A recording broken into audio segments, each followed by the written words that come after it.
Not as funny now. It's going to be more serious. Thanks for that intro, Jeff, Alina. Thank you for being here on this session, How to Not Suck at Marketing. I was going to do an intro also. Billy did that. Wanted to add that Jeff literally wrote the book, How to Not Suck at Marketing.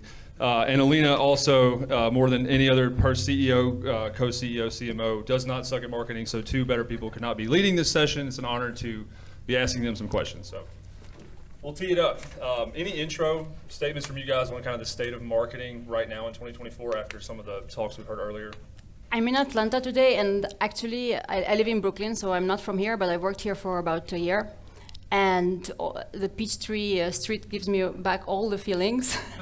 I'm glad to be back here, and my hope is that by creating these conversations together, now with Rob here on the panel, but later as we are back in with you in the crowd, we can all learn together of how not to suck at marketing, because my best learnings were from conversations like at these type of events, learning how to be more myself, learning how to create different tactics that I might have not thought about. So my hope is for today that this kind of conversation on how not to suck at marketing continues outside of this panel in one-on-one conversation, and I can be of service outside of it too. Same question to you. Yeah. I just want to start, is this on? You guys hear it? I have a little bit of a bone to pick with the Southbound team. If you guys saw in the promotion, there were these bobbleheads. And Alina's bobblehead, she looks like badass superwoman character.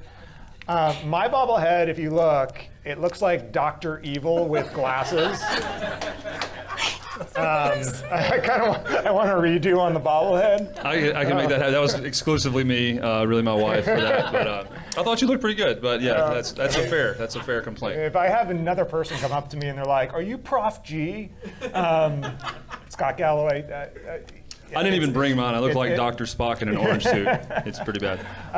But I wrote this book, How Not to Suck at Marketing, and it was interesting. It was published in 21, and that was kind of a time when I think I was in business. We were like flush with leads, and everything was working. And as a marketer, I felt really good. Like, hey, I know how to do this really well. I know how to not suck at marketing. And then we entered 2022, and it was like a different world. And I think that's the thing I've realized, is that the shifts that have happened between sort of like 18 to 21 and then 22 to present day are really significant in the marketing category. And it's hard, but I think the reality is that it's always been hard.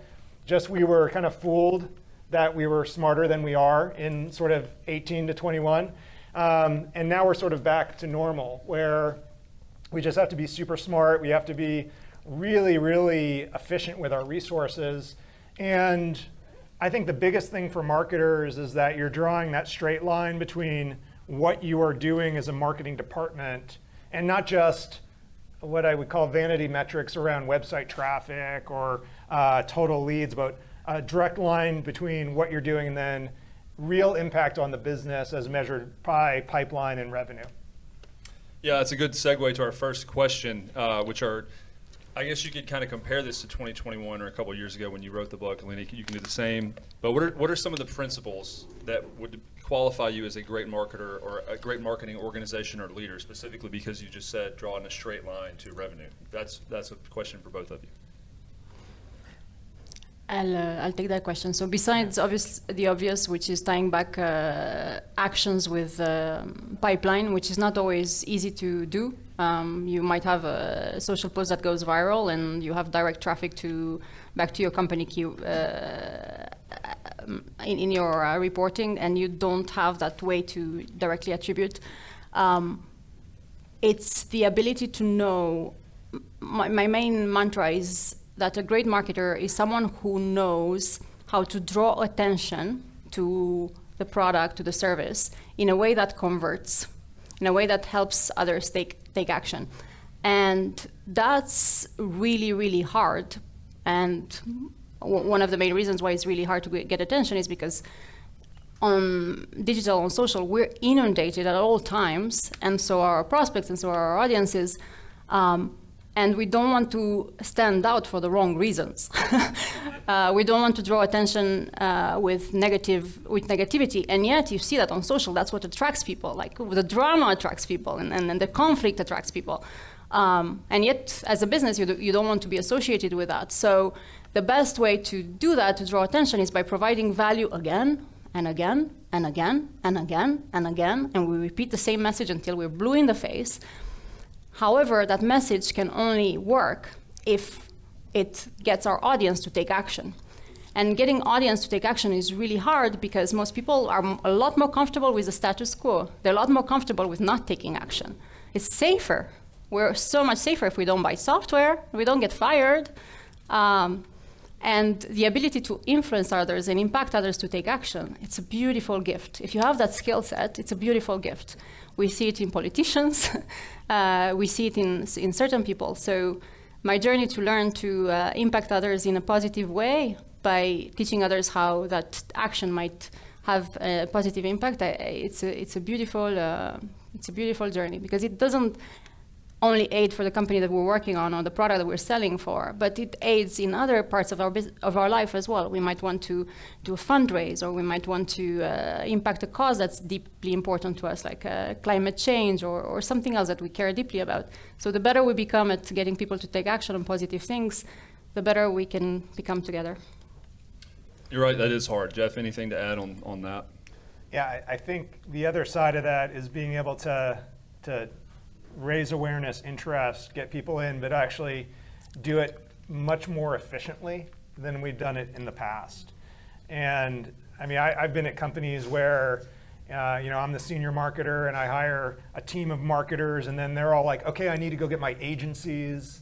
And then you're flush with all this MarTech, and the bloat, like in marketing departments, is real. And I think you have to constantly ask yourself, do I need this tool? Do I need these people? Do I need this agency to get the work done? And maybe you do, and maybe you can look at each thing you're doing and all these tools and all these agencies and all these people and say, yeah, they are providing an ROI. But for the most part, and I think some of us went through this during COVID, where you had to kind of look at everything you were spending money on, and you really had to get a lot leaner than companies had in the past. At least, the company I was at the time, we had to get much leaner. But that was a good discipline. And now every year I'm looking at everything we're doing. I'm saying, should we keep investing in this tool? Does that make sense for the business? So I think the best marketers going forward are, yes, the ones that are going to attract attention to the business, but also are going to do it in the most efficient way possible. Love that. So craft messaging that gets customers or prospects to convert and take action efficiently. If I could sum it up, that's what I heard. It's a good segue again into the next question. That was about organizations, business leaders, and we have a room full of those people here, but also some individual contributors as well. So if you kind of parse that down into what people in an IC role can do, or what principles they should follow to have an impact, what would you say there? What the percentage of you are on marketing? Marketing. How many of you individual contributors in the marketing team? Okay. Sales? Okay. And founders or CEOs? And what are the rest of you? Ops? Yes? Ops? Overhead. Exec, but not the CEO. Not the CEO. Okay. All right. What can you do to be most effective? So I have the privilege of having been both in a marketing role and as a founder, and understanding how hard it is to create revenue for the business and have an impact on the pipeline, and trying to explain to the CEO how to get a budget for a specific campaign and how to explain why certain results didn't happen that way. And I can understand that one of the biggest challenge when you're in the marketing team to be able to drive those results is to convince your founder that certain things are worth it, and also to make sure that they give attention to the marketing department in the same way that they might give to sales. A lot of times I'm observing that the marketing department doesn't get as much attention. And Maybe it's because they think that you might be in charge just for the printing of the T-shirts or for the booth or for whatever other just tasks. They don't think of it as the department that they can brainstorm and create true value long term. And in that side, there has to be a lot of education back up to the people that you work for that allow you to do the work that you think is most impactful.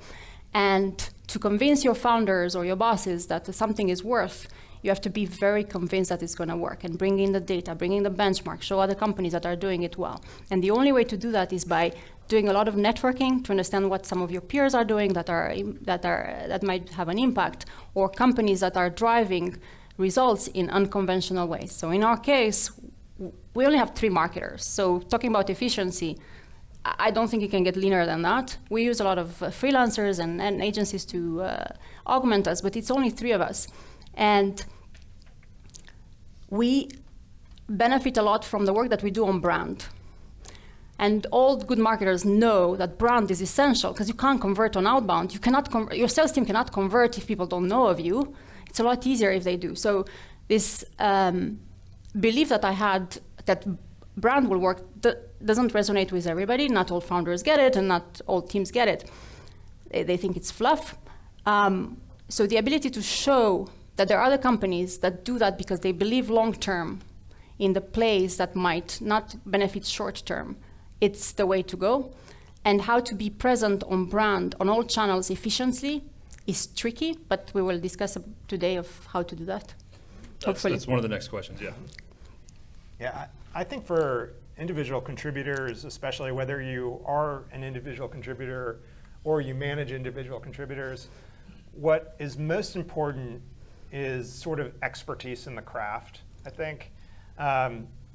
You really got to go deep. If you're an individual contributor, if you're running, say you're the person in charge of social media, or the person in charge of events, or the person in charge of email marketing, the expectation, I think for me as somebody who's managed a lot of ICs, is that you are if you're running social media, you are the biggest social media nerd ever. You know everything about social platforms. You know exactly what time to post so you get the optimized results. And so for ICs, I think, knowing that, you have to go very deep on the craft, because what your leaders are looking for is expertise that you kind of know what you're doing and you're doing it very well. And hopefully that I don't have to worry about it as a leader. You're in trouble when you're the CEO of the business is coming asking you about like your social media posts like that are on the company page. That's when you probably don't have an IC in who really understands social media at a very deep level. So that's the biggest thing as an IC is really kind of honing in, getting all the certifications, and just really nerding out on the craft of specifically what you're working on.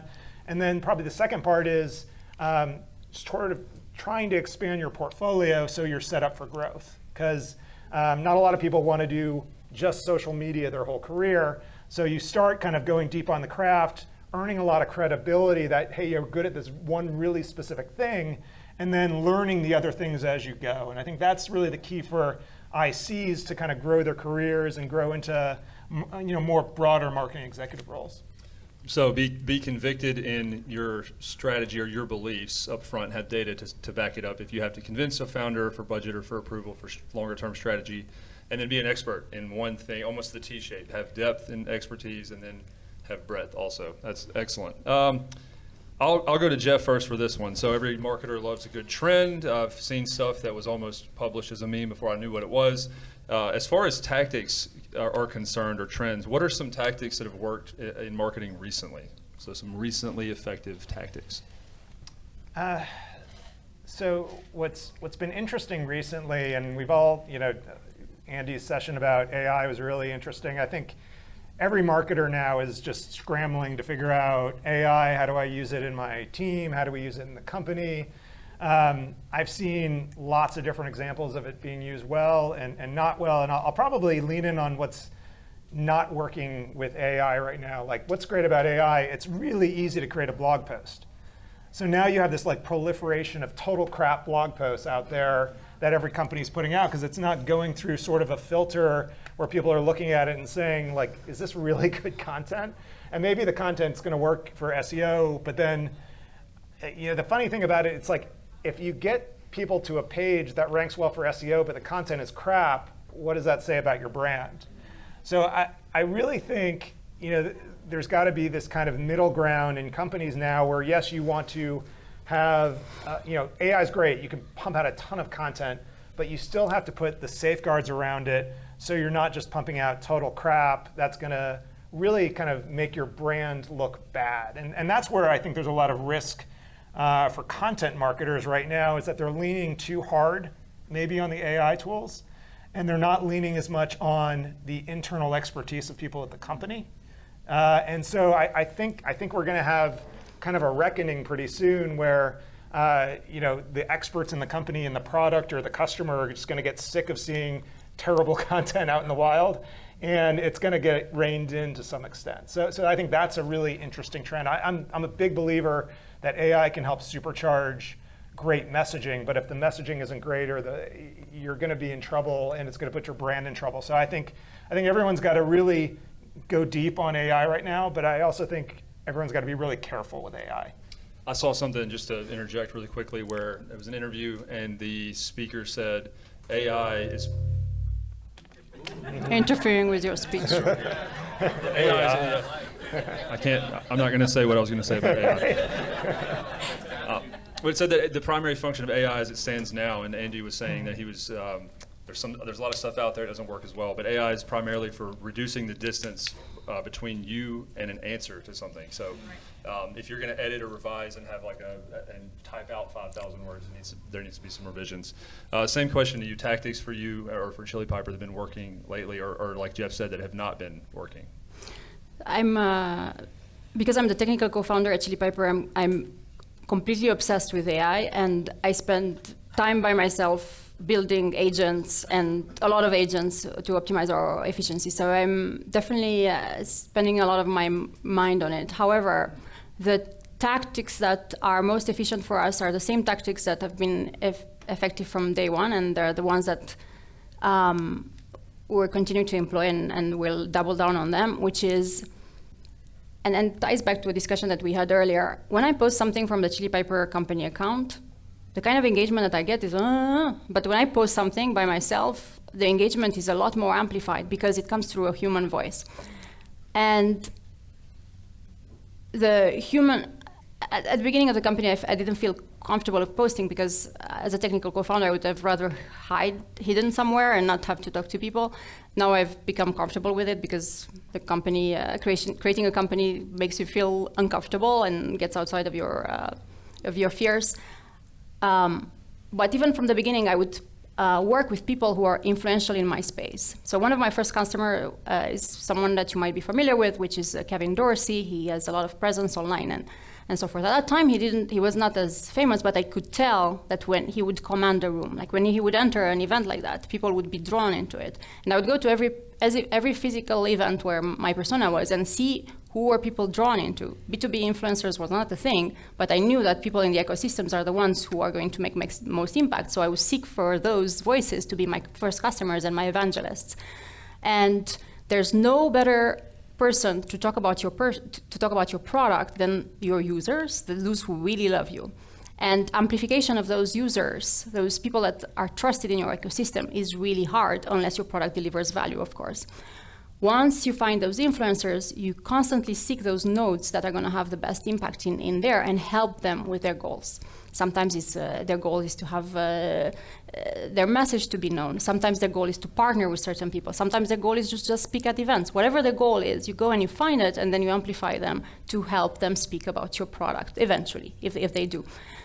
And I'm noticing that as marketers, the more time we focus on that, the more we help the influencers in our space, the more impact we can have.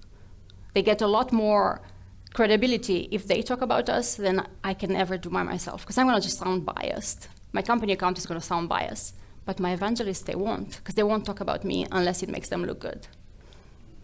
It does. So there's a proliferation with AI of a lot of smaller, I've noticed this on LinkedIn, a lot of smaller 20, 30 follower pages everywhere that almost seek to be commenting and having vanity metrics for engagement that kind of contributes to that, where you're not sure who's on the other end of the account, so there's less magnetism or less attraction to that. That ties into this. If you were to predict key trends, we just talked about tactics and trends that are working or not working this year. What are some key trends in 2025 that are going to be effective or not as effective in marketing?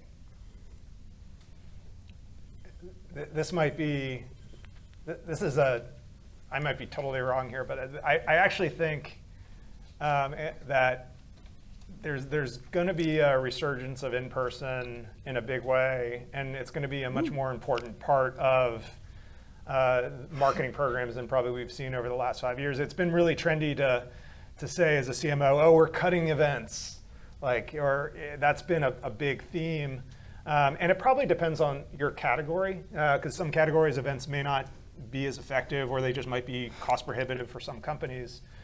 But what I've seen, the company I work for, Virtuous, we are in the nonprofit space. So if you think about if anyone here works at a nonprofit or you know people in nonprofits, it's a very face-to-face kind of industry.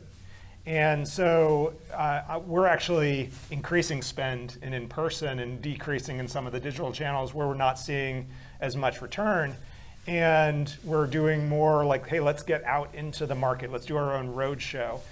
And we feel pretty good about those decisions. So I think as much as we're excited about digital and all the capabilities of AI, we're kind of maybe going a little bit old school, going back to like, hey, there's nothing like in-person events, and especially to Alina's point, bringing influencers with us to the in-person events so they can talk to prospects that we get there. So I'm really much more bullish on events maybe than a lot of people I hear online talking about events. I think events are going to kind of make a big resurgence, and you're going to see some of those budgets maybe that are in MarTech Bloat or Google AdWords coming out of those channels and going back to in-person. Yeah, with the rise in AI and the usage of, I feel like there's a deficit in authenticity, which specifically for nonprofits is what you're talking about. Same question to you. Tactics, trends that are going to be effective in 2025. Talking about old school, I love the cassette tapes. I am definitely agreeing with you, Jeff. People are going to become inundated on the digital front. They're going to start lacking trust. They're going to stop trusting the information that they're getting, especially now that we see these AI avatars that look kind of weird, and the content is kind of weird, and everything's kind of weird online. Everybody's trying to get attention on topics that are just bringing us apart instead of together. And we will be craving that togetherness a lot more. And that can only happen in local communities, and it can only happen in person. We're definitely doubling down on small, hyper local events that are bringing people that share common interests and that can network. Because it's not bringing a speaker is nice, and then I enjoy being a speaker at events, and I enjoy putting them together.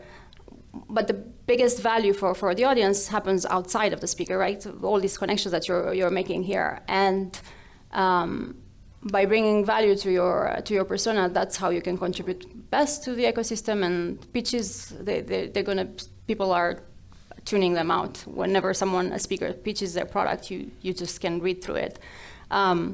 So I'm bullish on human connections. That's what I'm bullish on 2025. Same. We have a couple more minutes. Like AI was trying to get me again. I'm going to ask this question in two different ways, the way it's written and a funny way that I'd like to ask, and you can take either one of these. I'll ask them both at the same time. The question says, how can marketing and sales collaborate better together? What I would ask is, are marketing and sales ever going to get along? Ever going to play nice? We'll go to Alina first on this one. I love this topic because I'm observing more and more how blurry the lines are. What sales can do now is very similar to what marketing can do, because you can start personalizing a lot more. And the reality is that when a salesperson has a conversation in person, they learn a lot more about messaging than you can ever do. Even with A/B tests, you don't learn about the connection and the emotion behind what they're seeing. And the only way to get that kind of beautiful collaboration that can happen between the two teams is to make sure that they share the same goal, which is bringing pipeline together, not having to fight about this came this way and this is the last touch, this is the first touch, this is influence. Oh, I don't want to hear any of those arguments. What's really important is that we contribute to pipeline together and the numbers are trending in the right direction and we all bring what we can contribute, because none of us is perfect. Like I've yet to found a perfect marketer or a perfect salesperson, but we all have our own strengths, and if we can all contribute together, then we can feel like we have the impact, and we can feel like we have an impact as a team. Yeah, I think that's exactly it. I mean, it's funny. I've been in all these in my career, tons of QBRs, and most of them go this way. The marketer gets up, shows website traffic, shows leads, drops the mic, walks off, the whole marketing department cheers, the head of sales gets up, pipeline's down, revenue's down, we're not growing, I'm getting fired, no one's hitting quota. I've seen that movie so many times in my career. And so I was at this company and I was running marketing and someone said, hey, let's give Jeff a sales team. And I was like, what? I was like, I don't want a sales team, because then I have a quota and that would suck. But so I had marketing and sales under me, and I said, all right, how am I going to make this work? And I realized what I had to do is like, okay, I had a marketing director and I had a sales manager, and I need them to talk every day. And I need the marketing person to figure out, okay, hey, the leads are really spammy today. What's going on? Oh, we turned on this campaign. It must have produced spammy leads. Let me turn it off and reallocate into something that was higher performing. And the impact was optimization of your marketing dollars in real time with actual feedback from sales. And that shouldn't be like, I mean, I think that's just being in a company. That's what you should do. But for some reason, we kind of get in these marketing and sales silos. So I think the biggest thing is having someone on either your sales or your marketing team or both that are just committed to daily communication. And like I have a guy on my team now, he's amazing. And he used to run our BDR team, and now he's our head of demand gen. And all he does all day is inspect every lead that's coming in, making sure it's getting followed up on based on the SLA, and then taking the feedback if the leads are bad and figuring out why they're bad and how to fix it. And if you're able to get that kind of collaboration between sales and marketing, you're effectively optimizing all of your resources and spend in real time, and that's going to produce better results for the business. It's going to make you more efficient, more effective, and it's going to improve the relationship between sales and marketing, which will lead to a happier company. Sales and marketing talking. Matt Furman, wherever you are, I just booked time with you every day until there he is.